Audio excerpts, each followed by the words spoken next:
News, सच जरूरी है। नमस्कार दर्शकों, ये है MNS न्यूज नेटवर्क। मैं हूं आपके साथ आरती। आइए देखते हैं आज की कुछ खास खबरें। यशोमती ठाकुर ने साधा शिंदे सरकार पर सीधा निशाना।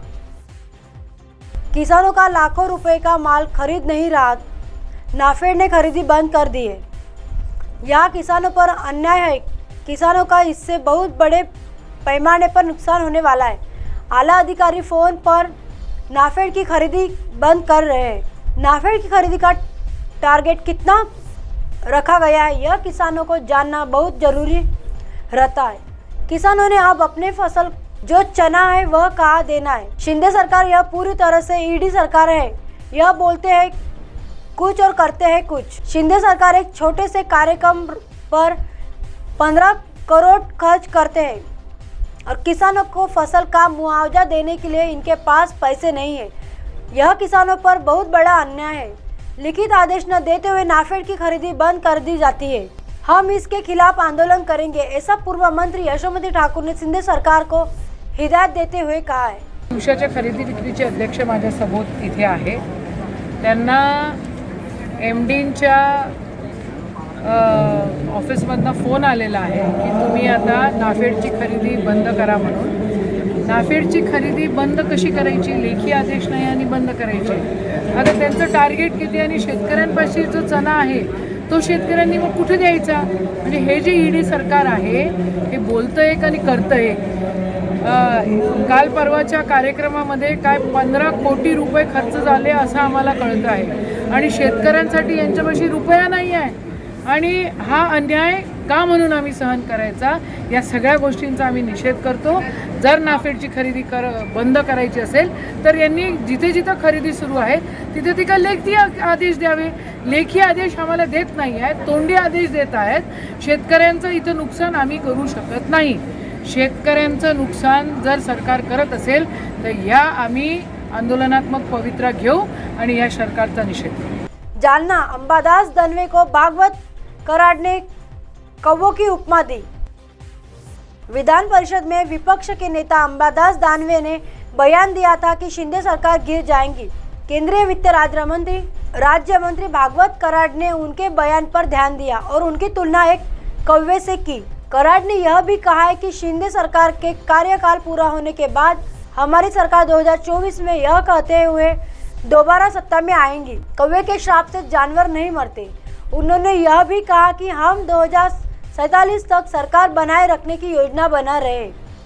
कराड़ ने यह भी कहा कि महाविकास आघाड़ी के वज्रपात एक विचार के नहीं बल्कि सत्ता के लिए एक साथ आए हैं। कराड़ यह कहना नहीं भूले कि भाजपा किसी विधायक को बर्बाद नहीं करेगी, लेकिन आप विधायकों का काम नहीं करेंगे और अगर ये विधायक हमारे पास आएंगे तो हम उनका स्वागत करेंगे।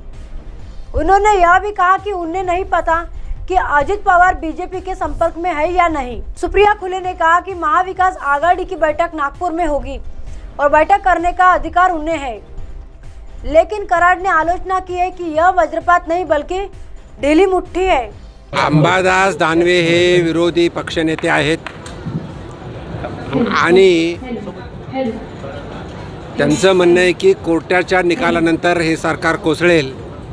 आपल्या मराठीमध्ये, मी ग्रामीण भागातून येतो, एक म्हण आहे, कावळ्याच्या श्रापाने जनावरं मरत नसतात। ती त्यांची वेल विशिंग आहे। सरकार कोसळणार नाही। सरकार पूर्ण वेळ काम करेल, जनतेमध्ये राहील, जनतेचं काम करेल।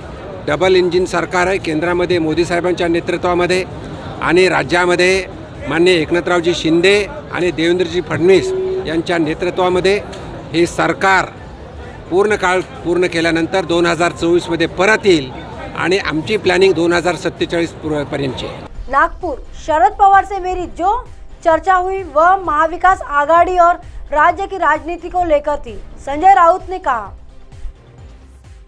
उद्धव ठाकरे, शरद पवार, हम मिले, लंबी चर्चा हुई। महाविकास आघाड़ी और प्रदेश की राजनीति के संदर्भ में चर्चा की। यह विषय निश्चित रूप से उस चर्चा में आया है कि केंद्रीय सरकार जांच एजेंसी का दुरुपयोग किया जा रहा है। विपक्षी दल के नेताओं को तोड़ने का काम जारी है। शिवसेना के साथ भी कुछ ऐसा ही हुआ।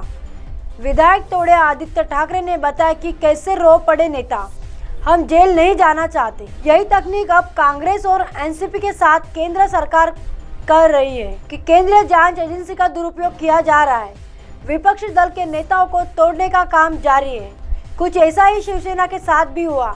आदित्य ठाकरे ने बताया कि कैसे विधायक तोड़े यह उनका निजी फैसला होगा। उनके परिवार दबाव में है, बच्चे दबाव में, घर की महिलाओं की पूछताछ के लिए बुलाया जा रहा है। ऐसे विधायक दबाव में आकर फैसले लेते। पवार ने यह भी कहा कि यह उनका फैसला होगा, न कि पार्टी का। पवार परिवार को इस तरह के नोटिस मिले, उनके परिवार को घर पर छापा मारकर उन पर दबाव बनाने का प्रयास किया गया है। हम इससे अभिभूत हैं, लेकिन हम हार नहीं मानेंगे।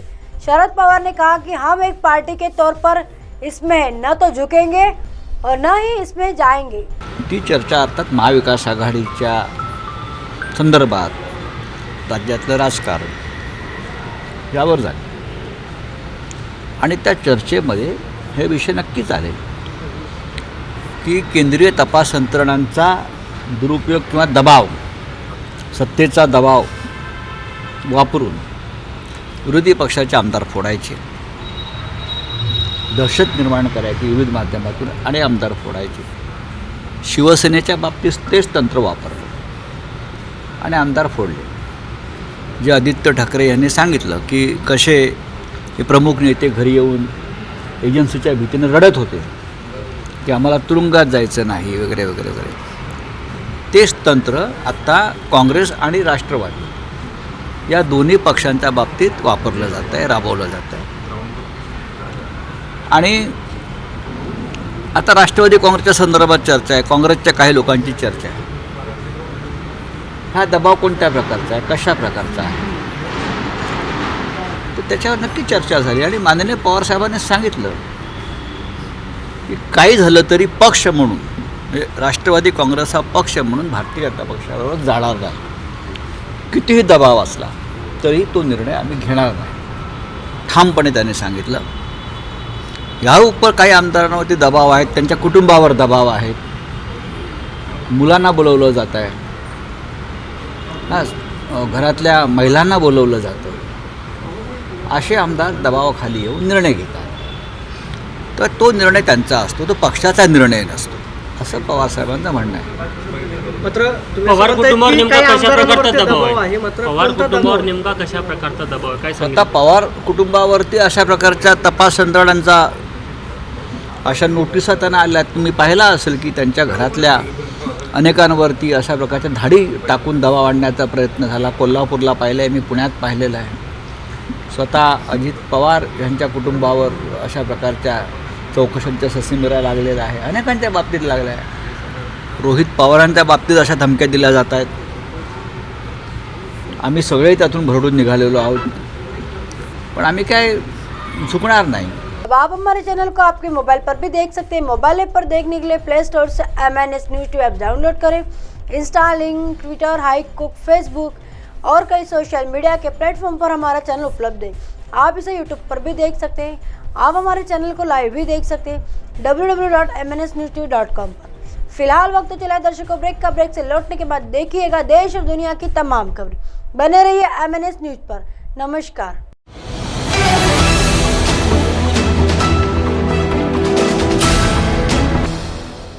ये है MNS न्यूज नेटवर्क और आप देख रहे हैं MNS न्यूज।